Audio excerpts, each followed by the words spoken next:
কদ আফলাহা মান তাযাক্কা, সফল কাম ওই ব্যক্তি যেই ব্যক্তি নিজেকে পরিশুদ্ধ করেছে। এই পরিশুদ্ধ করার কয়েকটা অর্থ হতে পারে। আখিরাতের জন্য নিজেকে পরিশুদ্ধ করতে হলে, জান্নাতে নিজের শরীরকে প্রবেশ করানোর জন্য নিজেকে পরিশুদ্ধ করতে হলে কয়েকটা স্টেপ ফলো করতে হবে, যেই স্টেপগুলো ফলো করলে আখিরাতে সফল কাম হিসেবে উপস্থিত হওয়া যায়। অন্যত্র আল্লাহ তাআলা বলেন, কদ আফলাহা মান যাক্কাহা ওয়া কদ খাবা মান দাসসাহা, সফল কাম ওই ব্যক্তি যেই ব্যক্তি তার নফসকে পরিশুদ্ধ করেছে। মান যাক্কাহা, যেই ব্যক্তি তার নফসকে পরিশুদ্ধ করেছে, যেই ব্যক্তিকে তার নফসকে পাপের দ্বারা কলুষিত হতে দেয়নি, যেই ব্যক্তি তার পাপকে, নিজেকে পাপ থেকে দূরে রেখেছে, তার আত্মাকে নফসকে পাপ থেকে মুক্ত রেখে পবিত্র করে রেখেছে, এই ব্যক্তি সফল কাম হয়েছে।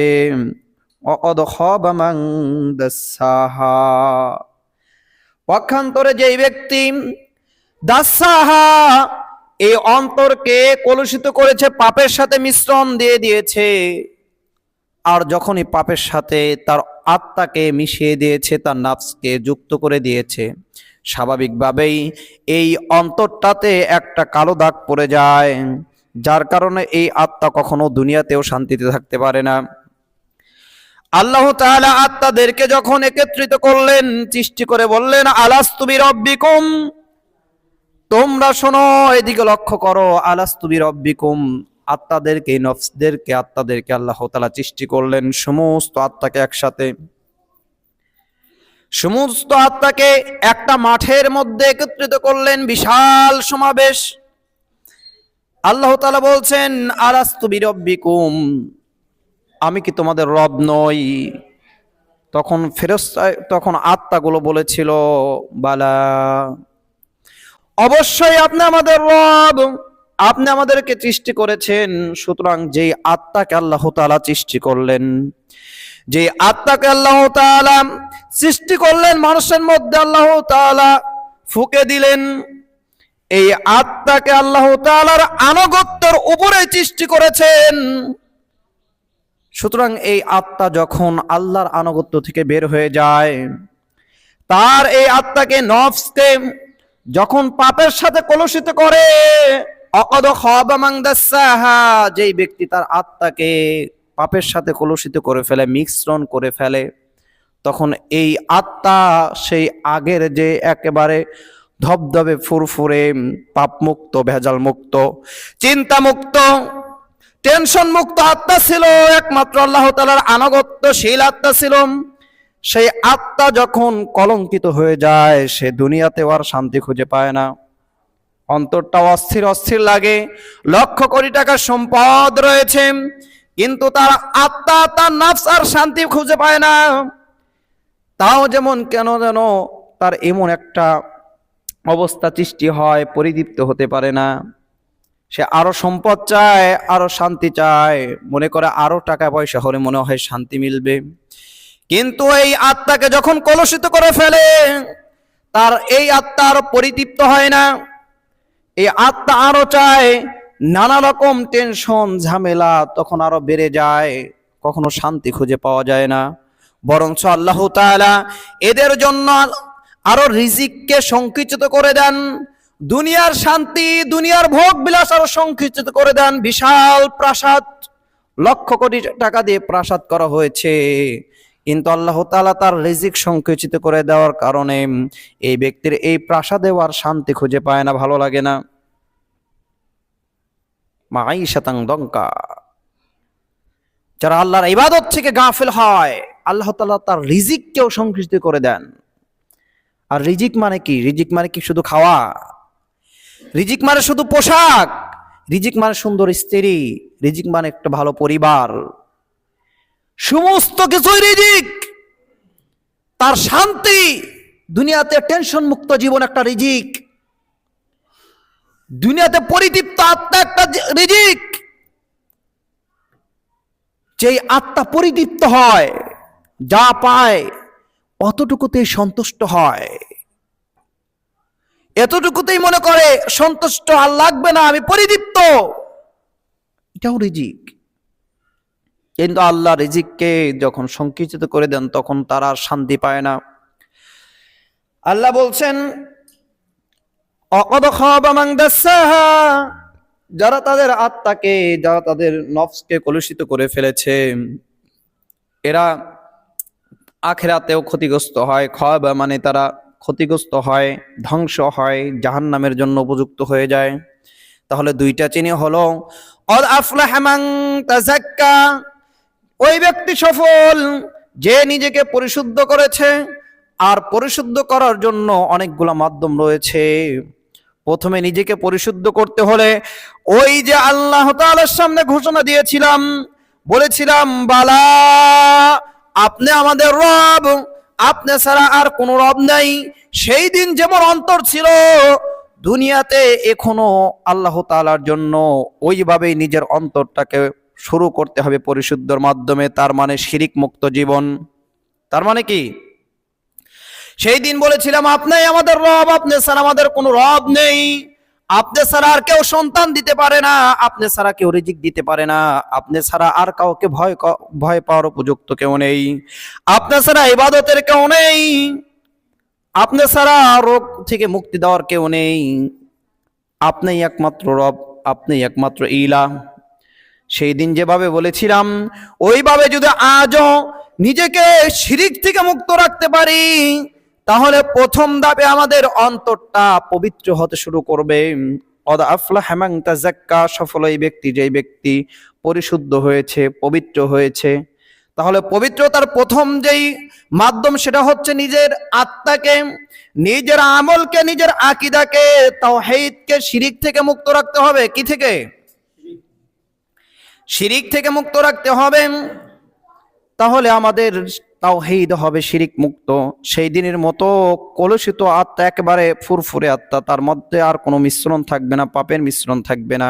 একমাত্র আল্লাহ তাআলাকেই ইলাহ হিসেবে গ্রহণ করে, সমস্ত কিছুকে বর্জন করে লা ইলাহা ইল্লাল্লাহ এই কথার উপর অটল থেকে আমাদের পথ চলতে হবে।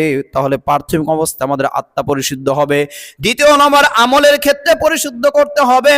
আমল হবে রাসূল সাল্লাল্লাহু আলাইহি ওয়াসাল্লামের দেখানো পদ্ধতিতে, কোনো বেদাত থাকা যাবে না। মান আমিলা আমালান লাইসা আলাইহি আমরুনা ফাহুয়া রাদ্দুন। রাসূল সাল্লাল্লাহু আলাইহি ওয়াসাল্লাম বলেন, যেই ব্যক্তি এমন আমল করে যেই আমলে প্রতি আমাদের কোনো আদেশ ছিল না, কোনো অনুমতি ছিল না, ফাহুয়া রাদ্দুন, এই আমলটা হলো পরিত্যাজ্য, এই আমলটা হলো পরিত্যাগ করতে হবে। এই আমল সেই দিন কোনো কাজে আসবে না। তাহলে নিজেকে পরিশুদ্ধ করতে হলে, আত্মাকে পরিশুদ্ধ করতে হলে দ্বিতীয় নম্বর যেই টার্গেট নিতে হবে, নিজের আমলগুলোকে বেদাত মুক্ত রাখতে হবে। কি রাখতে হবে? বেদাত মুক্ত। কি মুক্ত? বেদাত মুক্ত আমল রাখতে হবে। তাহলে প্রাথমিক অবস্থায় তাওহীদ হবে শিরিক মুক্ত, আর আমল হবে, ইবাদতগুলো হবে হলো বেদাত মুক্ত। প্রথম ধাপ, পবিত্রতার প্রথম ধাপ। এরপরে আগামী, এইটা বর্তমান হলো শাবান মাস। শাবান মাস মানুষের পবিত্রতা অর্জনের একটা সুন্দর মাস। রাসূল সাল্লাল্লাহু আলাইহি ওয়াসাল্লাম এই মাসে এমন পরিমাণে সিয়াম পালন করতেন, অন্য কোনো মাসে সিয়াম পালন করতেন না এ পরিমাণে না, রমজান ব্যতীত। কি ব্যতীত? রমজান ব্যতীত অন্য কোনো মাসে রাসূল সাল্লাল্লাহু আলাইহি ওয়াসাল্লাম এই মাসের মতো আর কোনোদিনও সিয়াম পালন করেন নাই। সুতরাং এই মাস হচ্ছে পরিশুদ্ধর মাস, এই মাস আমলের মাস। তাহলে এই শাবান মাসে বেশি বেশি করে আমল করার মাধ্যমে আত্মাকে পরিশুদ্ধ করা যায়। আর আত্মাকে পরিশুদ্ধ করার জন্য সবচাইতে প্র্যাকটিস এবং গ্রহণযোগ্য এবং সবচাইতে পাওয়ারফুল আমল হচ্ছে সিয়াম। এই সিয়াম পালন করা সবচাইতে কঠিন এবং সবচাইতে গ্রহণযোগ্য, সবচাইতে সহজভাবেই আত্মাকে পরিশুদ্ধ করা যায়। কেমনে করা যায়? যখন সিয়াম পালন করবেন তখন নিজের মনটা এমন হয়ে যায়, তখন পাপের দিকে আপনার মন আর যেতে চাইবে না, তখন খারাপ কাজের প্রতি আপনার আকর্ষণ থাকবে না। যখন আল্লাহর জন্য সিয়াম পালন করবেন, অন্ধকারে গিয়েও খাবার খান না, তখন আপনার ঈমান শত কোটি গুণে বৃদ্ধি পেতে থাকে। অন্ধকারে গিয়ে ঘরের ভিতরে কেউ দেখবে না, কিন্তু একমাত্র আল্লাহ তাআলাকে ভয় করে আপনি খাবার খাচ্ছেন না। সুতরাং এই সিয়ামের মধ্যে আর কারো মাঝখানে আর কাউকে সন্তুষ্ট করার মাধ্যম থাকলো না, একমাত্র আল্লাহ ছাড়া। সিয়ামের মধ্যে আল্লাহ ছাড়া আর কাউকে সন্তুষ্ট করার মাধ্যম থাকলো না।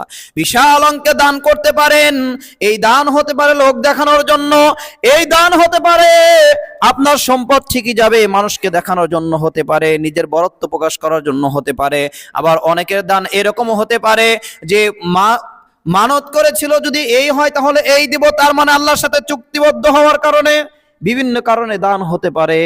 কিন্তু সিয়ামের মাঝখানে আর কোনো কারণ থাকে না, কারণ সিয়ামের মাঝখানে যদি অন্য কোনো কারণ থাকে সে অন্ধকারে গিয়ে খাবার খেতে পারত, অন্ধকারে বসে খাবার খাবে আর কেউ দেখবে না, এরপরে নিজেকে সিয়াম পালনকারী হিসাবে বলবে, কেউ বুঝতেও পারবে না।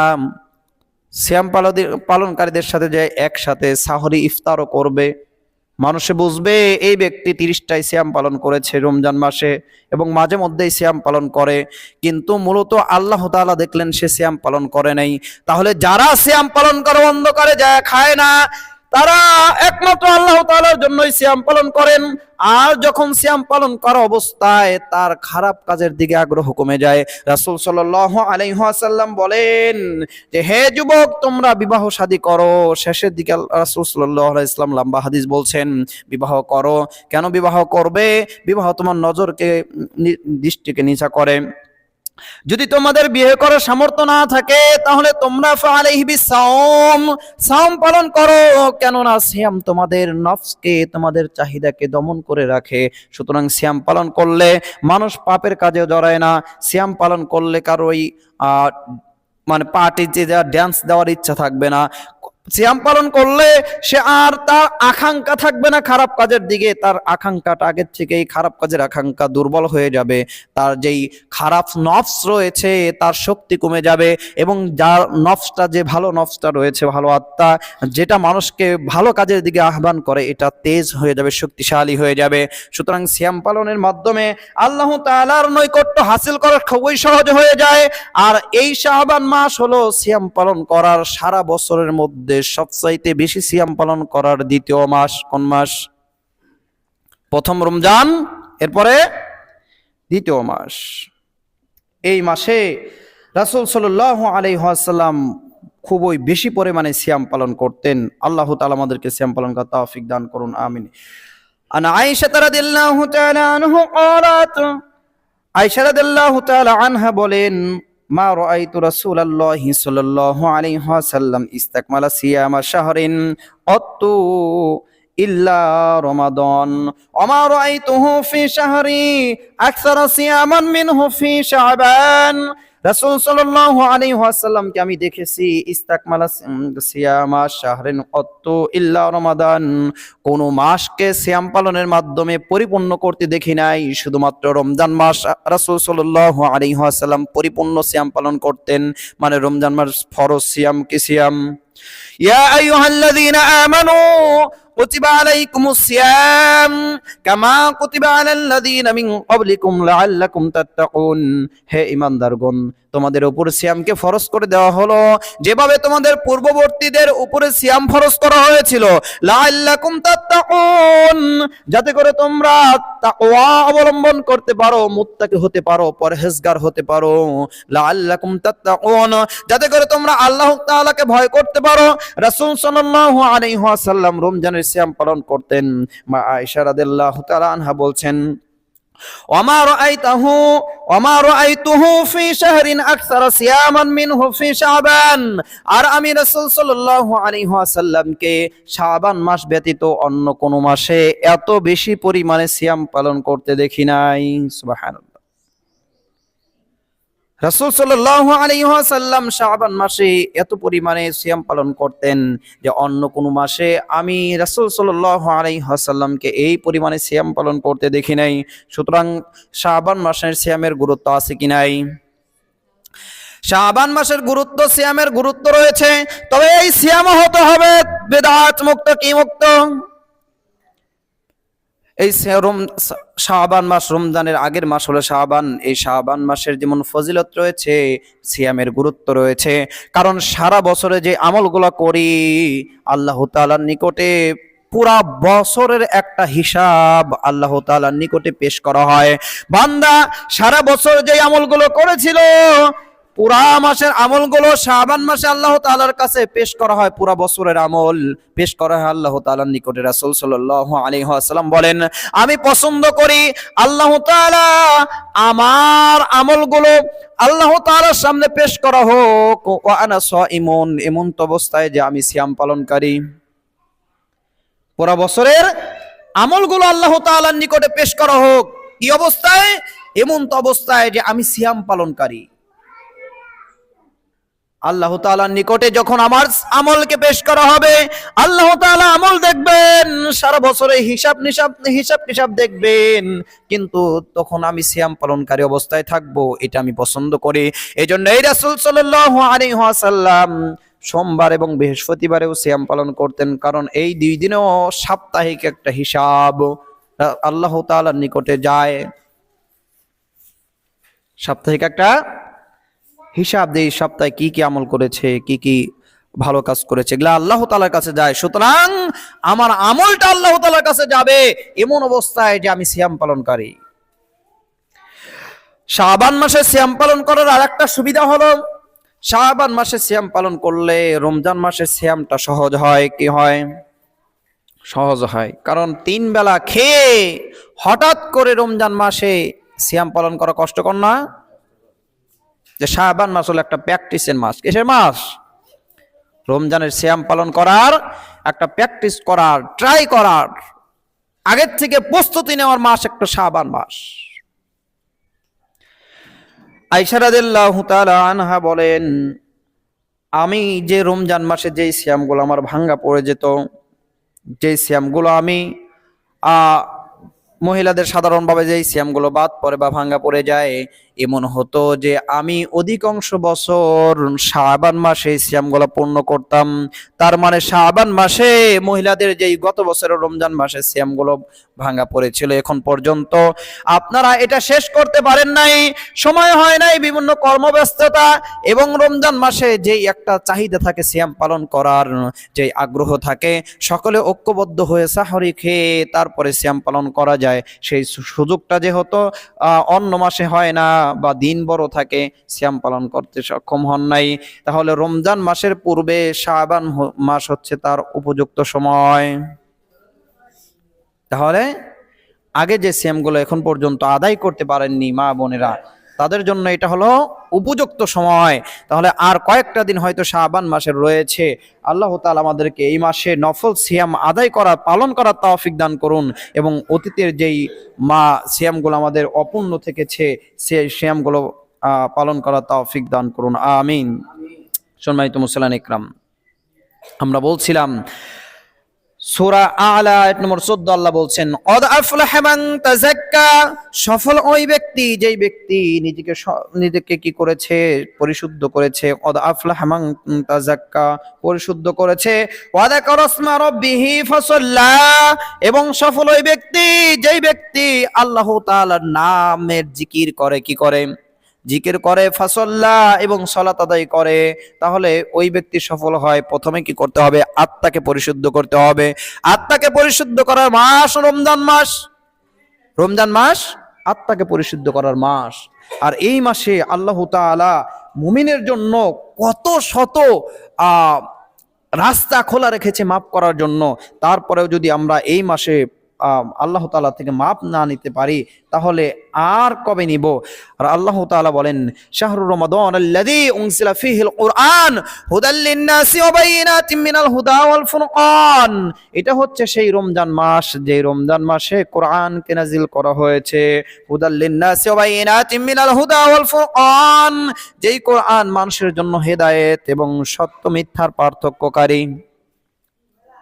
তাহলে কোরআনকে নাজিল করা হয়েছে যেই মাসে, সেই মাসের গুরুত্ব আছে কি নাই? আছে। এই মাসে আল্লাহ তাআলা আকাশের দরজাগুলো খুলে দেন। আকাশের দরজাগুলো খুলে দেন। এই যে আমরা যে সফল হব আখেরাতে সফলতার জন্য যে চেষ্টা করব, তার উপযুক্ত মাস শাবান মাস, পরবর্তী মাস রমজান মাস, এই 2 মাস যদি কেউ প্র্যাকটিস করে তাহলে সে ইচ্ছা করলে অতীতের সমস্ত পাপকে বর্জন করতে পারবে, অতীতের সমস্ত পাপ থেকে মুক্ত হতে পারবে। এবং ধারাবাহিক যেই পাপগুলো সে লিপ্ত ছিল, ধারাবাহিক পাপে লিপ্ত, বোঝেন নাই? ধারাবাহিক পাপে সালাত আদায় করতো না, ধারাবাহিক পাপ না, মাঝে মধ্যে সালাত আদায় করতো মাঝে মধ্যে করতো না, এটা হলো ধারাবাহিক পাপ। তাহলে এই 2 মাস যখন সে প্র্যাকটিস করতে থাকবে, তার মধ্যে এমন ভাবে এই সালাত গেঁথে যাবে, সে ইচ্ছা করলেও আর সালাত ত্যাগ করতে পারবে না। তাহলে পরিশুদ্ধ করার মাস হলো রমজান মাস, শাবান মাস। রমজান এবং শাবানের প্রায় শেষের দিকে এসে পড়েছি। এই শাবান মাসের যে কয়টা দিন রয়েছে আর রমজান মাসের যে পুরা মাসটা, এই 1.5টা মাসের মতো যদি আমরা প্র্যাকটিস করতে পারি, যা অতীতে যেই পাপগুলো করেছি সমস্ত পাপগুলোকে যদি বর্জন করে আল্লাহর আনুগত্যে নিজেকে বিলিয়ে দিতে পারি, তাহলে আমাদের পরবর্তী বছরটা এইটার উপরেই চলতে থাকবে, রানিং হতে থাকবে। অতীতের পাপগুলো মুছে যাবে এবং অতীতের যেই পাপগুলো ধারাবাহিক চলছিল এগুলো থেকে আমরা বাঁচতে পারবো। তার জন্য মানসিকভাবে প্রস্তুতি নিতে হবে, কি হবে না? পরিশুদ্ধ করতে হলে মানসিকভাবে প্রস্তুতি নিতে হবে। এখন রমজানের প্রথম কাজ কি? শাবান মাসের যে কয়টা দিন রয়েছে সিয়াম পালন চেষ্টা করব। এরপরে রমজানের প্রথম কাজ হলো সিয়াম পালন করা। কি করা? সিয়াম পালন করা। সিয়াম পালন করলে আত্মা পরিশুদ্ধ হয়, এমনিই হয়, এমনিই হয়। আপনি সিয়াম পালন করবেন, আত্মা অটোমেটিক পরিশুদ্ধ হতে থাকবে, আত্মা অটোমেটিক পরিশুদ্ধ হতে থাকবে। রমজান মাস আল্লাহ তাআলার রহমত বর্ষণ হয়, সুতরাং এই সময়ে মানুষ যখন একটু চেষ্টা করে তার সফলতা অনেক বেশি পাওয়া যায়। রাসূল সাল্লাল্লাহু আলাইহি ওয়াসাল্লাম বলেন, ইদা জাআ রমাদান ফুতিহাত আবওয়াবুল জান্নাহ ওয়া গুলিকাত আবওয়াবুন নার ওয়া সুফিদাতিশ শায়াতিন। যখন রমজান চলে আসে আকাশের দরজা খুলে দেওয়া হয়, জান্নাতের দরজা খুলে দেওয়া হয়। অন্যত্র রয়েছে ফুতিহাত আবওয়াবুস সামা, আকাশের দরজা খুলে দেওয়া হয়, জান্নাতের দরজা খুলে দেওয়া হয়। ওয়া গুলিকাত আবওয়াবুন নার, জাহান্নামের দরজা বন্ধ করে দেওয়া হয়। ওয়া সুফিদাতিশ শায়াতিন, অন্যত্র রয়েছে ওয়া সুলসিলাতিশ শায়াতিন, শয়তানকে আবদ্ধ করা হয় বা শয়তানকে পায়ে শিকল বেরি দিয়ে আটকে রাখা হয়। সুতরাং অন্য মাসে আপনাকে যেইভাবে শয়তান কুমন্ত্রণা দিতে পেরেছে, এই মাসে ততটা পারবে না। কিন্তু মানসিক যেই শয়তানি রয়েছে, শয়তান কয় প্রকার? যেমন ভাবে জিনের মধ্যে জান্নাতি আর জাহান্নামে আছে কি নাই? জিন কি জাহান্নামে বা জান্নাতে যাবে কি যাবে না? জিন যেমন জান্নাতে যাবে জাহান্নামেও যাবে, মানুষ যেমন জান্নাতে যাবে জাহান্নামেও যাবে। সুতরাং মিনাল জিন্নাতি ওয়ান নাস, আল্লাহ তাআলা শয়তানদের মধ্যে থেকে জিন শয়তানদেরকে আবদ্ধ করে রাখবেন। কিন্তু আর এক প্রকার শয়তান, যারা মানুষ শয়তান, তাদেরকে ধোঁকা দিতে দিতে দিতে দিতে বরং তাদেরকেই শয়তানের পরিণত করেছে। এরকম শয়তান মানুষ থেকে যাবে, তাদের কর বান্দা হয় নাই। আর একটা সারা বছর যখন আপনার শয়তানের প্ররোচনায় চলতে চলতে নিজেই এমন ভাবে তৈরি হয়েছেন, আপনার নফস আর ভালো কিছু ভালো লাগে না, নফসে ভালো কিছু ভালো লাগে না। এই যে নফসটাকে দুর্বল করে ফেলেছেন, সুতরাং এই নফস আর ভালো কিছু ভালো লাগবে না, তার খারাপ কাজ করতেই ভালো লাগবে। আপনি কোনো একটা নেশায় আসক্ত হয়ে রয়েছেন, এই মাসে তো শয়তান নাই বলবেন, তাহলে শয়তান না থাকলে নেশা ছাড়তে পারি না কেন? এটা আপনাকে শয়তান শুরু করে দিয়েছিল, এরপরে এটা প্রতি আপনি এমন ভাবে আকৃষ্ট হয়ে গেছেন। সুতরাং এই জন্যই আপনার নফস এইটার দিকে আকৃষ্ট হয়ে পড়েছে, এই জন্য আপনি এখান থেকে বের হতে পারছেন না। আপনি আগে সালাত আদায় না করে গান বাজনায় লিপ্ত গান বাজনায় লিপ্ত থাকতেন, শয়তান আপনাকে এই রাস্তায় নিয়ে এসেছিল। কিন্তু গান বাজনা আপনার অন্তরে গেঁথে গেছে, আপনার নফসে আঘাত করে কালো দাগ হয়ে গেছে। এই জন্য গান বাজনা এখনো ভালো লাগে, তাই আপনি রমজানেও গান বাজনা শোনেন। সুতরাং শয়তানকে আবদ্ধ করা হয়েছে, কিন্তু আপনার মনের যে অবস্থা, আপনার নফস যে দুর্বল হয়ে গেছে, নফসের চাহিদা হলো খারাপ জিনিস, নফসের চাহিদা হলো আপনার মন যা চায় খেল তামাশা এগুলো করা। এই জন্য আপনার নফসটা দুর্বল থাকার কারণে, নফস কোনোটার প্রতি আকৃষ্ট থাকার কারণে এবং নেশা জাতীয় জিনিসের ওপর আসক্ত থাকার কারণে সেখান থেকে বের হতে পারছেন না। এখানে এটা বলা যাবে না যে শয়তান বন্দী থাকলেও তাহলে আমি কেন এই পাপ থেকে বের হতে পারছি না, বরং এটা কি নিজের নফসের, খারাপ নফসের একটা প্রভাব। এই নফস আপনাকে এই দিকে আকৃষ্ট করে রাখছে। রাসূল সাল্লাল্লাহু আলাইহি ওয়াসাল্লাম বলেন, প্রতিটি মানুষের কলবে একটা করে গোস্তর টুকরা থাকে। এইটাতে যখন পাপ করে মানুষ, এটা সাধারণত সাদা থাকে। কিরকম সাদা? ওই দিনের মতো সাদা। কোন দিন? যেই দিন জন্মগ্রহণ করেছে। কোন দিন? যেই দিন আল্লাহ তাআলার ডাকে সাড়া দিয়ে বলেছিল বালা হা আপনি আমাদের রব। ওই দিনের মতো সাদা থাকে, ফ্রেশ থাকে। এরপরে যখন পাপে লিপ্ত হয়, একটা পাপে লিপ্ত হওয়ার পরে অন্তরে একটু দাগ পড়ে যায়, সেই কলবে দাগ পড়ে যায়। এরপরে যখন আরেকটা পাপ করে, কলবে দাগ পড়ে যায়। এভাবে দাগ পড়তে পড়তে পড়তে পড়তে যখন এটা কালো হয়ে যায়, তখন এটার কার্যক্ষমতা কমে যায়। কি হয়ে যায়? এই নফস তখন আর ভালো কিছু ভালো লাগবে না, তখন আর ভালো কিছু ভালো লাগবে না। এই জন্য আগে যাদের নফস একবারে কালো হয়ে গেছে, এই নফস তাদেরকে পরবর্তী মাসে শয়তানকে আবদ্ধ রাখার পরেও এই নফস তাকে পাপের দিকে আকৃষ্ট করতে থাকবে, সে পাপে লিপ্ত হতে থাকবে। এখান থেকে বের হওয়ার সবচাইতে উত্তম মাধ্যম হলো তাওবা করা। কি করা? তাওবা করা। কুল্লু বানি আদম খাত্তাউন ওয়া খায়রুল খাত্তাইত আত-তাওয়াব। প্রত্যেক আদম সন্তান পাপী, পাপ করে। রাসূল সাল্লাল্লাহু আলাইহি ওয়াসাল্লাম বলছেন ওয়া খায়রুল খাত্তাই, আর পাপীদের মধ্যে সবচাইতে উত্তম পাপী সে আত-তায়েব, যে ব্যক্তি তওবা করে। তওবা করার মাধ্যমে পিছনের পাপগুলোকে মুছে নেওয়া যায়। কি করা যায়? পাপগুলোকে মুছে নেওয়া যায়। এই জন্য যত বেশি আগের পাপের কথা এই সময়গুলোতে মনে পড়বে, যত বেশি পাপের কথা এই সময়গুলোকে, রমজানেও যখন আপনি পাপের দিকে আকৃষ্ট হতে থাকবেন, যখন রমজানেও আপনার পাপ করতে ভালো লাগবে, সাথে সাথে আপনাকে তাওবা করতে হবে। কারণ আপনার অন্তরে যেই জং ধরে গিয়েছিল, আপনার অন্তর যেই কালো হয়েছিল, সেই অন্তর এখনো পরিষ্কার হয় নাই। অন্তরে দাগ পড়তে পড়তে যেই কালো হয়ে গেছে, এখন পাপের প্রতি আকৃষ্ট, পাপ করতেই ভালো লাগে, ভালো কিছু আর ভালো লাগে না। এখনো রমজান আসার পরেও যেমন এমন হচ্ছে, অথচ শয়তান বন্দী।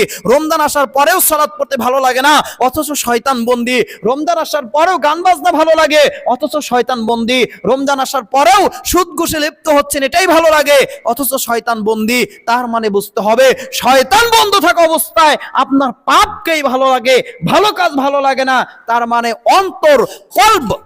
রাসূল সাল্লাল্লাহু আলাইহি সাল্লাম বলছেন আলা ওয়াহিয়াল কলব, ওই কলব এখন পর্যন্ত পরিষ্কার হয় নাই। সুতরাং বেশি বেশি ইস্তেগফার, বেশি বেশি তওবা করতে হবে। এটা হলো সফলতার একটা রাস্তা। তাহলে সফলতার আরেকটা রাস্তা, একটা হলো রমজানে সিয়াম, অন্য সময় সিয়াম পালন করার মাধ্যমে পবিত্র করা যায় নিজেকে এবং সফল হওয়া যায়। এবং আরেকটা রাস্তা হলো বেশি বেশি তাওবা করা, সালাত 5 ওয়াক্ত আদায় করা। ওয়া যাকারা ইসমা রাব্বিহি ফাসাল্লা, পরের আয়াতে আল্লাহ তাআলা বলেন সেই ব্যক্তিও সফল হবে। ওয়া যাকারা ইসমা রাব্বিহি, যে তার প্রতিপালকের জিকির করে, আল্লাহ তাআলার নাম স্মরণ করে। আল্লাহ তাআলার নাম স্মরণ করার মানে শুধু এরকম ভাবে আল্লাহ আল্লাহ ডাকা না। আল্লাহ তাআলার নাম স্মরণ করার মানে হলো যে কোনো পাপ কাজ করতে গেলে আল্লাহ তাআলাকে স্মরণ হয় যে আল্লাহ তাআলা দেখছেন। যেমনি ভাবে রমজান মাসে একমাত্র আল্লাহ তাআলাকে ভয় করে অন্ধকারে গিয়েও, বাড়ির ভিতরে ঘরে বসেও খাবার খাই না, এরকম যদি যে কোনো পাপের ক্ষেত্রে আমাদের এই চিন্তাটা হয়, আল্লাহ তাআলাকে স্মরণ হয় যে আল্লাহ তাআলা দেখছেন। শোনাইতো মুসলিম ইকরাম, যখন আমরা রমজানের বাহিরে বা অন্য কোনো সময় অন্য পাপগুলো করি, সুদ খাচ্ছি, ঘুষ খাচ্ছি, এরপরে অন্য অন্য পাপে লিপ্ত রয়েছি, রমজানে যেরকম অন্ধকারে বসে পানি পান করি না, যে পানি পান করলেও আল্লাহ দেখবেন, একটু খাবার খাই না, খাবার খেলে আল্লাহ দেখবেন, অথচ পেটে অনেক ক্ষুধা, ক্ষুধায় চলতেই পারি না, অথচ খাই না। কার জন্য? একমাত্র আল্লাহ তাআলার জন্য। অনুরূপ ভাবে ওয়া যাকারা ইসমা রাব্বিহি, আল্লাহ তাআলাকে যদি স্মরণ করা হয় ওই সময়, যেই সময় আমি সুদ নিচ্ছি, ঘুষ নিচ্ছি, তখন যদি আল্লাহ তাআলাকে স্মরণ করি আর চিন্তা করি যে আল্লাহ দেখছেন, এটাকে বলা হয় ওয়া যাকারা ইসমা রাব্বিহি। শুধু আল্লাহ আল্লাহ জিকিরের নাম যাকারা ইসমা রাব্বিহি না, রব্বি রব্বি জিকির করার নাম যাকারা ইসমা রাব্বিহি না। ওয়া যাকারা ইসমা রাব্বিহি, সে তার প্রতিপালকের নাম স্মরণ করে।